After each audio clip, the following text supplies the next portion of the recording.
اي عام ولد احمد مالك. ايه الفشل ده؟ دي جملتي انا. طب شغل تاني بالله عليك.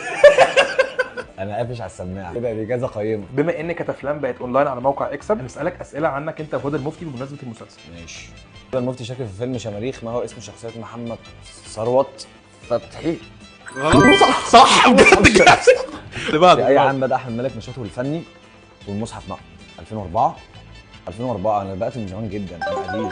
والمصحف انا بدات ايه ده ايه ده ايه ده ايه ده؟ والله العظيم بادئ من زمان، انا بادئ من اولى ابتدائي. كده هتخسر على ازاي يعني؟ ده سؤال. انا عايز السماعه. امي دي الشيف من المصيبه الوحيده اللي في حياتي. في اي فيلم قال الجمله دي؟ اهواك انا جبتها غلط. فاشل. ايه الفشل ده؟ دي جملتي انا. طب شغل تاني بالله عليك. في اي عام ولد احمد مالك؟ اخر مره انا قافش على السماعه. شارك كضيف شرف في فيلم الضيف مع احمد مالك.